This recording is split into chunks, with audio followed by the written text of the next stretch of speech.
ఓం నమ శివాయ శ్రీమాత్రే నమః. మేము వెళ్ళిన చార్ధామ్ యాత్రకు సంబంధించి నేను లాస్ట్ 2 వీక్స్గా వీడియోస్ అయితే పోస్ట్ చేస్తూనే ఉన్నానండి. ఈ వీడియోస్కి మంచి రెస్పాన్స్ ఇచ్చినందుకు చాలా థ్యాంక్స్. ఈ వీడియోలో మనము అసలు చార్ధామ్ అంటే ఏంటి, చార్ధామ్ యాత్రకు సంబంధించిన కొన్ని డీటెయిల్స్ ఈ వీడియోలో మనం తెలుసుకుందాం. మేము వచ్చేసి కింగ్ హిల్స్ ట్రావెల్స్ నుంచి వెళ్ళామన్నమాట. మాకు వాళ్ళు హోటల్స్, ఫుడ్ అంతా కూడా వాళ్ళే చూసుకున్నారు.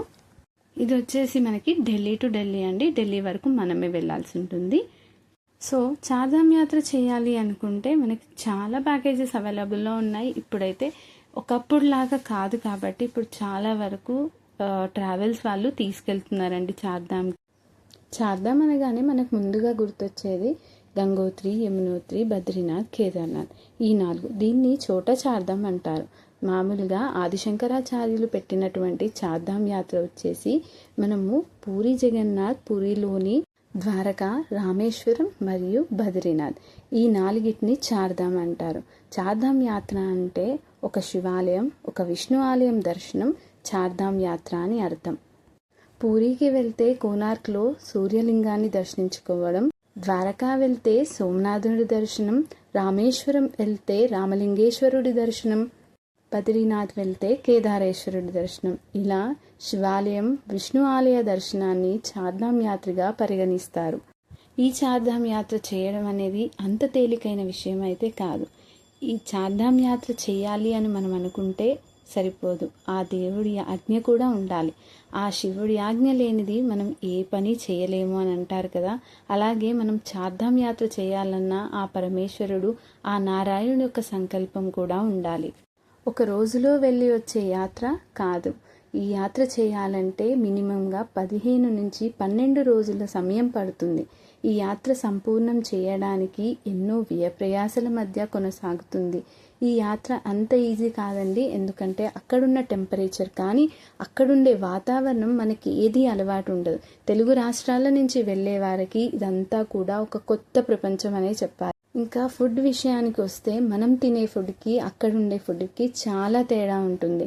మనం తినే చిన్న రైస్కి అక్కడ వాళ్ళు పెట్టే ప్రతి దగ్గర కూడా మనకి బాస్మతి రైస్ మాత్రమే అవైలబుల్ ఉంటాయి.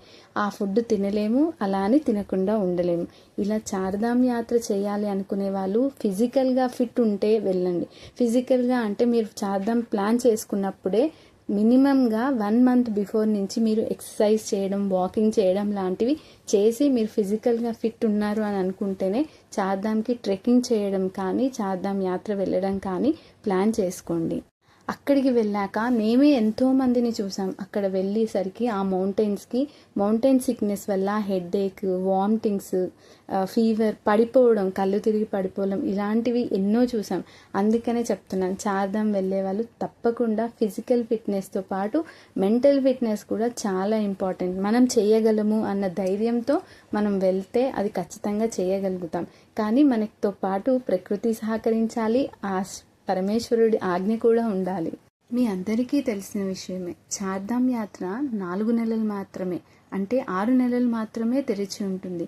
కానీ మధ్యలో 2 నెలలు వర్షాకాలంలో ఎవ్వరూ కూడా సాహసం చేసి వెళ్ళరు. ఎందుకంటే అక్కడ ల్యాండ్ స్లైడ్స్ అనేవి అవుతూ ఉంటాయి. పెద్ద వర్షం పడిందంటే అక్కడున్న మౌంటైన్స్కి ఎప్పుడు ఏ రాయి వచ్చి మీద పడుతుందో కూడా తెలియదు, అంత ల్యాండ్ స్లైడ్స్ ఉంటాయి. మనకి ఉండేది 4 నెలలు మాత్రమే. మేలో చార్ధామ్ అనేది మనకి అక్షయ తృతీయ రోజు ప్రారంభం అవుతుంది. అక్షయ తృతీయ రోజు ప్రారంభమైన చార్ధామ్ దీపావళి దాకా ఉంటుంది. కాబట్టి మే, జూన్ చాలా మంచి సమయం అనే చెప్పొచ్చు. ఎండాకాలంలోనే అక్కడ -డిగ్రీస్ టెంపరేచర్ ఉంటుందండి. మరి వర్షాకాలం, చలికాలం అయితే టెంపరేచర్ ఏ రేంజ్కి వెళ్ళిపోతుంది అనేది మనం ఊహించలేము.